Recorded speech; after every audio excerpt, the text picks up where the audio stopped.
नमस्कार प्रणाम। हम खेसारी लाल यादव सबके गोड़ छुके गोड़ लगतनी।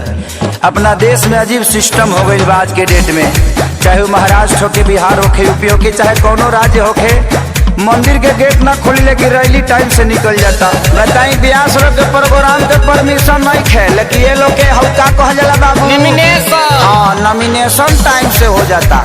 का सिस्टम आ गइल बा बताई। हमनी के माई के पूजा करे खातिर भी सरकार से परमिशन लेके पूजे के पड़ी। अब बताई कि खिसियाई कि ना खिसियाई करे ब्यास देवी की आज पंडाल ने खस लागे दे तो खिसियाई ना होई है कन्फ्यूज माई देखी कहीं दादा संग मतिया बमराइल जे बैठल प्रशासन। देवी मैया जिंदाबाद जिंदाबाद जिंदाबाद। होई है कन्फ्यूज माई देखी कहीं दादा संग मतिया बमराइल जे बैठल प्रशासन। जब नइखे परमिशन माई के आसन के तब कैसे छूट मिलल बा नेता लोग के भाषण के, कैसे छूट मिलल बा नेता लोग के भाषण के।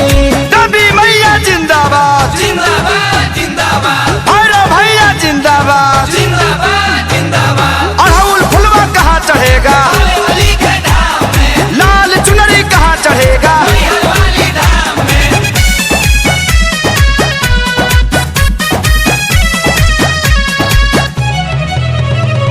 रैली में भरल लोगवा से कोना कोना, पूजा में जुटबो तो हो जाई कोरोना। भांग खा के कानून बनावत रहलो।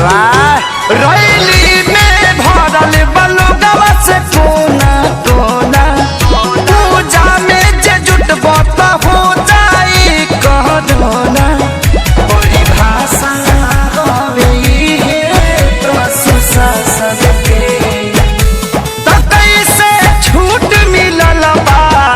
नेता लोग के भाषण के, कैसे छूट मिलल बा नेता लोग के भाषण के।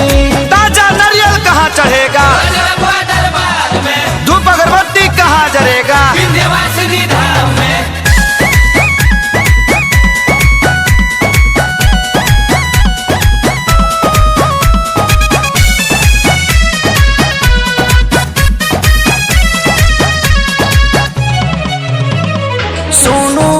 से बाना से पलो गवाला गल यादव राज कुन दन सरकार भइल बा पागल। सोनू विकास बना से पलो गवाला गल यादव राज कुन दन सरकार भइल बा पागल। भइल दुनिया बाके सारी